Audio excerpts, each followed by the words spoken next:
Halo semuanya, semoga semuanya sehat selalu. Amin amin ya rabbal alamin. Jadi, buat yang belum tahu, kenalin dulu, nama aku Estika. Jadi di sini tuh aku bakal kayak share atau cerita pengalaman pribadi aku tentang pembuatan visa kemarin. Ya walaupun meskipun visanya itu ditolak gitu loh. Jadi soalnya tuh masih banyak yang nanya, kayak masih bingung gitu kan, kayak kak kenapa gitu. Terus teman aku bilang kemarin kayak gini, atau mungkin ada yang bilang seperti ini. Masih banyak yang bilang kayak nanya gitu, maksudnya kayak masih bingung mungkin ya. Jadi di sini tuh aku jelasin dulu. Jadi ini tuh pengalaman pribadi aku. Kalau masalah gimananya tuh ya nggak tahu. Kalau yang lain kan mungkin kayak gitu, cuman ini tuh aku share pengalaman pribadi aku sendiri gitu loh. Jadi di sini aku udah kayak kasih tahu. Jadi udah 2 kali aku apply visanya ditolak gitu kan. Jadi apply yang pertama aku apply di bulan November. Ya mungkin aku yang udah nonton tentang apa sih penolakan yang pertama mungkin udah tahu kali ya. Jadi Desember kemarin aku apply lagi, dan di situ tuh sebenarnya aku tuh udah nggak mau lagi, kayak udah berusaha move on gitu loh. Kayak ya udahlah, mungkin next time atau kapan, ya nggak tahu kapan gitu kan. Tapi si doi itu bilang ke aku kayak ada statement baru gitu kan. Jadi karena pandemi ini, jadi kayak kayak banyak pejuang LDR yang lain, kayak dari beberapa negara juga. Jadi kayak mereka tuh komplain dan bikin statement, dan akhirnya pihak kedutaan itu merubah statement awal mereka. Jadi bisa bertemu di wilayah Schengen. Maksudnya tuh kan awalnya tuh harus ada pertemuan di wilayah Schengen area minimal sekali gitu. Dan semenjak ada perubahan itu dan banyak yang komplain dari pejuang-pejuang LDR yang lain dari berbagai negara itu, dan akhirnya mereka bikin kayak bisa bertemu di mana aja, termasuk di Indo. Kayak si doi itu kan berkunjung ke Indo gitu kan. Jadi sebenarnya aku tuh udah nggak mau, kayak ya aku nggak mau, I don't know, like kayak gitu gitu. Terus si doi bilang suruh coba gitu loh. Ya itu tadi kan waktu apply pertama tuh kan ada 1 poin, dan 1 poin itu yang bikin aku nggak di approve gitu loh.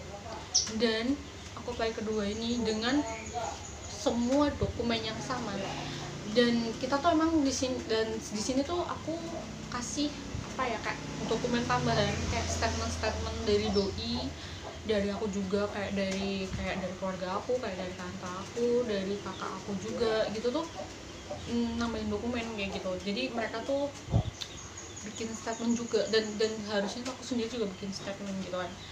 Ya udah, dan akhirnya aku apply lagi. Dan sebenarnya aku tuh ragu banget, aku tuh orangnya nggak pedean ya. Terus si doi itu bilang, aku tahu kamu bisa gitu kan, terus aku percaya kamu dan segala macam bla bla bla kayak gitu. Terus aku bilang, apa yakin ambil yang 90 hari, yang 3 bulan itu? Soalnya yang aku tahu, kayak aku lihat di YouTube, aku lihat di Google, kayak untuk pemula atau orang-orang yang awal datang di Schengen area dengan waktu yang sangat lama itu sedikit gitu. Tapi si doi itu, karena doi itu orangnya keras kepala, kalau diomongin tuh ngeyel, bahasa Indonya ngeyel, ngotot gitu kan. Jadi dia kekeh gitu loh, tetap ambil 90 hari. Ya tadi kan kita tuh yang apply pertama tuh aku pakai semuanya tuh ori, maksudnya tuh dari segala kayak tiket, asuransi, tempat tinggal, segala macam bener-bener tuh ori. Tapi yang kedua ini tiket, karena apa, kita belajar yang kemarin, dan itu isi penolakan itu dan sakitnya bukan main, karena itu juga biaya yang lumayan besar buat aku pribadi gitu. Jadi yang kedua ini kayak kita ganti asuransi dong. Kemarin tuh kita berangkat untuk Desember. Nah itu, tapi yang Desember kemarin aku apply yang kedua itu asuransi segala macam untuk bulan Januari. Dan akhirnya udah dong, dengan segala macem bla bla bla, udah datang lagi ke VFS, cuman beda orang, beda staff. Cuman tuh bedanya gini di VFS itu sekarang kayak yang apply pertama tuh rame banget. Jadi waktu aku apply pertama tuh kan di VFS tuh banyak ya, jadi kayak mereka tuh mencakup semua wilayah Eropa kayak gitu, nggak tahu juga sih. Jadi itu pas aku yang di VFS itu yang di lantai 2 kalau nggak salah, lantai 1 sih lupa aku namanya itu. Jadi itu pertama tuh di slot pertama tuh Italia, kedua Germany, ketiga apa sih, Netherlands, bla bla bla bla bla bla, kalau banyak negaranya aku nggak, Norwegia segala macam bla bla. Dan pas di Italia tuh banyak banget dong, ada kayak 14 orang gitu. Terus pas di wilayah Jerman itu ada 7 orang, 8 orangnya aku, dan yang 7 orang itu kayaknya pakai agent, soalnya pas satu orang bawa tas gede dan isinya tuh dokumen semua, dan yang 7 orang tuh cuma duduk santai, cuma pakai fingerprint apa sih, scan gitu doang, kayak itu agent. Cuman kan si doi bilang nggak usah pakai agent, kayak soalnya tuh kayak dia yakin gitu loh. Sebenarnya aku suka nggak yakin, cuman doi yang yakinin aku buat yakin gitu loh. Dan itu tadi, jadi ya udah, abis itu udah selesai, dan aku pas interview tuh cuman aku sekarang lebih bawel kan. Kemarin itu yang apply pertama tuh aku karena masih awal ya, jadi aku tuh kayak kalau orangnya ngomong nanya aku jawab. Dan sekarang aku kayak yang pertama kan aku nanya, mbak ini semua dokumen saya udah cukup belum gitu kan, betul. Tapi yang keduanya aku lebih banyak nanyanya gitu, kak apa benar untuk sekarang tuh semenjak sekarang tuh untuk visa couple ada perubahan untuk pertemuan aku kayak gitu kan. Iya kayak gitu kan. Terus aku nanya juga, pokoknya aku lebih kritis gitu, bukannya staffnya atau petugasnya yang lebih apa sih, lebih aktif, lebih banyak nanya. Tapi akunya sendiri yang lebih banyak nanya, kak ini udah cukup belum, terus kak kalau kayak gini segala macam, aku udah nanya semuanya gitu. Terus staffnya bilang ini semua dokumen udah cukup kayak gitu kan, semua dokumen kakak udah apa sih, udah lengkap kayak gitu. Terus aku bilang oh iya kak kayak gitu kan. Terus bagaimana dengan penolakan, soalnya aku kemarin apply pertama udah pernah ditolak kak, bulan November, aku bilang kayak gitu kan. Isi penolakannya, terus aku fotoin dong, isi penolakan cuma 1 poin tadi, nomor 2 yang aku apply pertama itu. Ini kenapa ya kak, aku bilang kayak gitu. Soalnya si doi bilang karena ada pertemuan di wilayah saya, kenapa kak, benar aku kayak gitu. Iya kak katanya gitu. Ya udah dong, udah. Dan aku tuh orangnya kan nggak percaya banget ya, jadi doi ngomong apa tuh aku tuh ngeyel juga, nggak apa sih, kayak nggak percaya juga. Jadi aku tuh cari info sendiri gitu loh. Dan soalnya kan isinya tuh bahasa Jerman semua, nggak bahasa Inggris gitu kan. Terus akhirnya udah aku apply dong dan segala macam dengan bla bla bla gitu. Apply lah, udah itu aku apply nggak salah tuh tanggal Desember, tanggal berapa ya, tanggal 12 atau 18 kayak gitu sih. Dan dia tuh kayak kirim ke aku lagi tuh sekitar tanggal 21 Desember itu dia kirim aku, dan isinya itu adalah penolakan. Kayak apa sih ya, itu tadi dokumen aku ditolak lagi, bisa aku nggak di approve lagi. Dan di situ aku tuh nggak habis pikir maunya apa sih gitu loh, kayak gitu. Dan aku tuh kayak apa ya, kayak udah nggak bisa kontrol emosi aku, jujur kayak nggak bisa kontrol. Dulu tuh kan aku kayak pura-pura kuat gitu loh, tapi di situ pas aku buka aku udah langsung fix, aku langsung nangis, nggak tahu lagi harus gimana. Soalnya ini udah kedua kalinya aku udah berjuang kesana kesini, terus apa ya, dan buat apply itu juga nggak biaya yang sedikit kayak gitu kan. 2 kali apply itu udah kayak kurang lebih 4 juta, ini baru apply doang, belum buat apa wirawirinya kesana kesininya itu segala macem, dan belum buat tiket, buat aduh ya Allah, lu bener lagi masa kayak gini coba nyarinya susah, nggak ngerasain apa ya. Terus abis itu udah, terus aku tuh bener-bener, terus aku yang bikin aku kesel tuh gini, kenapa pas play kedua ini penolakannya tuh beda gitu. Jadi pas play kedua itu ada, ini kan ada 16 statement, jadi yang apply pertama itu kan aku yang nomor 2 ini, yang ini. Dan sekarang itu yang nomor 3 sama nomor 13 itu, jadi kan di sana ada 16 poin. Yang aku nggak habis pikir tuh gini, kenapa dengan orang yang sama, dengan dokumen yang sama, dengan apapun itu yang sama, beda gitu loh. Kenapa gini, yang menjadi pertanyaan besar buat aku sama doi dan keluarganya juga tuh gini loh, pas awal aku apply yang nomor 3 sama nomor 13 itu lolos, dan tapi kenapa yang aku apply kedua yang nomor 2 lolos tapi yang nomor 3 sama nomor 13 gak lolos? Kenapa? Padahal tuh dengan dokumen yang sama, dengan orang pun yang sama, kenapa?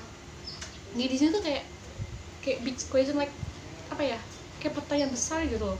Jadi aku tuh kayak kesel gitu, maunya apa sih gitu. Padahal tuh pas aku apply tuh aku udah apa ya, kayak udah nanya banget ke mbaknya gitu, mbak ada yang kurang nggak atau apa. Dia bilang nggak ada. Kenapa kalau nggak tuh kalian ngomong gitu loh, ngomong. Aku kayak udah kesel gitu. Terus akhirnya tuh aku bilang ke doi dong, tapi itu kayak aku sama doi itu udah nggak apa ya, udah nggak semelo pas awalnya gitu. Jadi pas awal penolakan tuh aku bener-bener sedih karena itu penolakan awal, dan kayak doi juga udah kesana kesini sama keluarganya buat nyiapin itu semua dan bikin statement dan bikin surat farewell to El Carum apa sih itu tuh nggak gampang gitu loh. Harus aduh deh, udah nggak tahu deh pokoknya. Dan di situ tuh doi kesel. Doi itu pas awal apply ditolak tuh kan dia nangis sedih, tapi yang kedua ini dia emosi, kayak emosi. Aku juga emosi, kayak apa ya, kayak kesel gitu loh. Maunya apa sih, kayak sengaja atau gimana gitu, nggak tahu deh. Jadi akhirnya tuh kita berdua sama keluarganya juga apa sih, ngobrolin ini dan bikin kita bakal ngajuin banding. Dan kayak untungnya tuh kakaknya dia tuh kan kayak orang yang kayak pekerja apa ya, aku kurang apa sih kayak gitu lah pokoknya. Jadi dia tuh agak ngerti gitu kan. Jadi dia tanya ke temannya dan temannya bilang kayak gitu dan bikin statement, dan akhirnya tuh aku bikin statement. Dan tapi yang bikin statement tentang aku tuh doi, karena isinya tuh tentang remonstration apa sih kayak gitu pokoknya, nggak ngerti pakai bahasa Inggris. Jadi itu semua itu doi yang bikin, jadi tinggal di print, tinggal dikirim ke aku, terus aku tinggal print kayak gitu. Terus aku tinggal tangan, terus aku juga di sini aku juga nyiapin statement dari keluarga aku kayak gitu, bla bla bla. Udah dong semua, dari tempat aku belajar, dari tempat aku kerja, segala macem, kayak asuransi, tiket, bla bla bla kayak gitu. Dan udah, bahkan tuh kita tuh kayak bikin rincian karena si doi itu sampai kesel ya. Jadi dia tuh bikin rincian gitu kayak selama aku 90 hari tinggal itu tuh kayak di mana aku tinggal, terus sampai kebutuhan kayak listrik, apa ya, internet, kayak gitu-gitu, sampai kebutuhan makan tuh ditulis kayak rincian apa sih, kayak orang belanja nggak jelas gitu, kayak dirinci semua. Jadi tuh jelas di situ tuh bakal segini, sekian segala macem. Terus ada statement dari apa ya, apa sih tuh, kayak apa sih, kayak layarnya dia atau apa, aku nggak ngerti juga. Pokoknya statement kayak gitu, pokoknya dikirim ke aku, dikirim semua. Dan aku ngajuin banding. Dan sebenarnya aku tuh kayak apa ya, kayak nggak pede gitu loh, kayak segala macam. Aku bilang ke doi, aku nggak yakin aku bisa datang ke embassy, tahu dong embassy kayak gitu, dengan gedung yang segede itu, dengan aku yang sekecil ini. Terus kayak orang-orang yang kesana tuh juga orang-orang yang berpengaruh gitu loh, banyak yang banyak duitnya yang datang ke embassy, sementara aku apa gitu. Terus dia bilang, kamu jangan bilang kayak gitu, aku tahu kamu bisa kayak gitu, aku tahu kamu kuat segala macam. Untungnya tuh aku di sini tuh bersyukur banget kenapa aku tuh sampai berjuang kayak gini juga, karena apa ya, kayak doi sendiri tuh selalu support aku gitu. Kalau di saat aku lagi down, dia tuh bener-bener kayak support aku gitu, kayak it's okay Tika, kayak gitu segala macam bla bla bla kayak gitu. I know you can, apa sih kayak gitu, kayak apa ya, dia udah kayak nguatin aku banget kayak gitu. Jadi alhasil aku datang dong kayak tanggal 1 ya, tanggal 1 kamu tanggal 2 ya Januari aku datang ke kedutaan langsung gitu. Dan untungnya tuh aku tempatnya tuh udah tahu gitu loh, tempat kedutaannya itu. Soalnya pas si doi kesini ke Jakarta, kan kita sempet Car Free Day bareng, kita sempet jalan bareng gitu kan. Terus si doi tuh ini tuh yang bikin apa ya, yang bikin aku kayak sedih, kayak nggak nyangka gitu. Soalnya dia tuh pas lagi jalan sama aku, kita lagi car free day bareng, terus kan kebetulan kita tuh tinggal di daerah Sudirman, dan si doi itu kan kebetulan tinggal di Sudirman, dan si kedutaan itu nggak jauh dari di daerah-daerah Sudirman gitu. Jadi si doi bilang kan lagi jalan, Tika gitu kan, ini nih kedutaan aku gitu kan, nanti kalau kita udah punya dokumen yang lengkap, nanti kita kesini bareng kayak gitu. Dan apa ya, gue sedih sih, dan dan kita tuh akhirnya aku kesana sendirian dan berdoinya gitu. Dan sebelum pas aku datang ke sana tuh kan, aku datang setelah jam 9, jam 10 pagi gitu. Jadi aku tanya sama security-nya dong, kayak security-nya bilang mau apa mbak gitu kan. Aku bilang mau apa sih, mau ngajuin banding gitu. Terus si security-nya bilang kayak, nanti mbak jam 1 gitu kan. Sementara aku datang jam 9, jam 10. Nah udah habis itu aku nunggu dong. Terus di situ panas banget, bayangin dong, itu kan nggak salah deket sama GI ya, deket GI nggak sih itu kayaknya, lupa aku. Iya deket Mandarin atau GI itu. Dan aku tuh stop, dan aku istirahat di Bank Mandiri, dan aku di situ ada kantin, aku makan di situ kan. Tuh gak jauh ya, kalau mau ke toilet mau beli minum, aduh. Jadi aku istirahat kan panas banget, dan aku nunggu sampai jam 1, dan jam setengah 1 aku balik lagi dong ke kedutaan. Udah jam 1 kurang dikit gitu, Pak gimana, apakah bisa sekarang, gue bilang maaf mbak bentar lagi gitu. Terus pas jam 1 tate tuh aku udah jalan ke sana lagi. Terus si security bilang, maaf mbak, boleh saya lihat dokumennya gitu. Dia tuh depannya doang pas aku apply itu, kayak isi penolakan itu, ini pak. Ya udah mbak, mbak tunggu sebentar ya, 20 menit aja gitu, nanti mbak kesini lagi gitu. Dan aku balik dong ke pinggiran gitu. Itu panas banget jam 1, bayangin dong beneran lagi panas kayak gimana. Terus aku istirahat dong, kayak minggir gitu cari pendingin. Terus udah tuh si security nelpon, mbak sama pihak kedutaan disuruh masuk gitu. Terus aku kan lagi nelfon sama doi. Terus aku bilang ke doi, gimana ini, aku bilang kayak gitu. Terus kan dokumennya segala macam sama aku, kayak ada surat sponsornya kan. Aku tanya, ini aku kasih kopinya atau orinya, kasih aja semua ke dia biar dia puas kayak gitu kan. Terus ya udah aku kesana, dan pas kita masuk ke kedutaannya tuh diperketat banget sih, kayak kita tuh nggak boleh bawa handphone. Jadi pertama kita pas dicek itu, handphone di offin. Terus kayak power bank itu dikira handphone, itu ada handphone lagi mbak, bukan power bank kayak gitu. Terus dimasukin ke locker semua. Jadi kita tuh masuk ke sana tuh tanpa ada apa sih, kayak mungkin kamera atau apa, mungkin dia takut, nggak tahu lah ya. Terus aku masuk ke sana, dan pas aku masuk ke sana tuh aku sendirian, benar-benar sendirian di kedutaan itu. nggak ada orang, cuma ada security sama petugasnya doang. Terus petugasnya kan banyak ya, terus tutup semua gitu loh, kayak kaca gitu. Terus ada petugasnya tuh satu tuh orang kita, maksudnya tuh orang Indo tuh pakai hijab gitu kan. Mbaknya nanya, ya atas nama Estika gitu kan. Iya, aku bilang gitu. Mbak mau mengajukan banding? Iya gitu. Terus dia tuh manggil kayak atasannya mungkin ya, itu leadernya atau nggak tahu deh, itu Chinese. Mbaknya serius banget. Terus pas ngomong, aduh maaf ya berisik burungnya.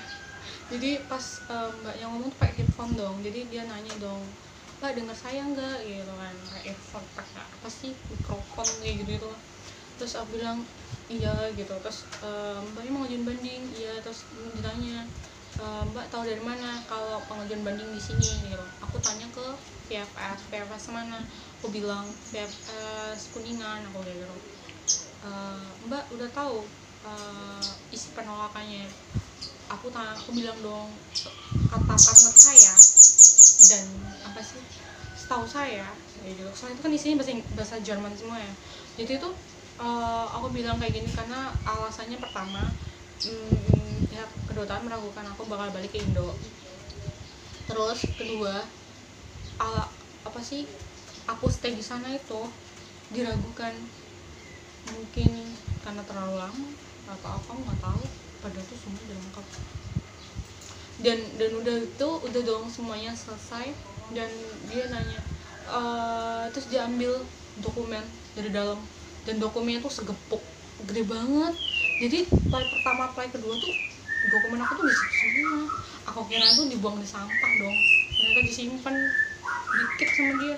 Terus abis itu dari situ tuh ada foto-foto aku, ada doi dan dokumen segala macem kayak gitu. Terus dia bilang, ya udah mbak pisahin mana dokumen yang baru sama dokumen yang lama.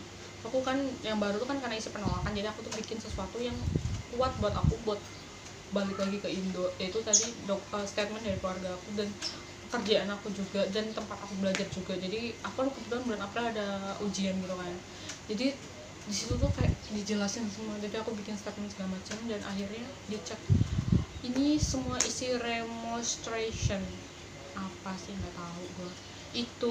Jadi ini semuanya udah lengkap kayak gitu segala macam. Dan untuk doi ini semuanya udah mendukung dan sangat cukup katanya gitu. Dan nggak tahu kenapa pas aku ditolak kalau udah gitu. Terus dia bilang, cuman ada satu apa ya dari dokumen aku, yaitu dokumen aku tuh harus berbahasa Inggris, kalau nggak bahasa Jerman. Kalau nggak gitu, kenapa nggak ngomong dari awal pihak VFS-nya? Kenapa nggak ngomong, mbak kayak gini, kenapa pas aku apply iya cukup udah kayak gitu, apa nggak ngomong dari awal? Keselnya di situ.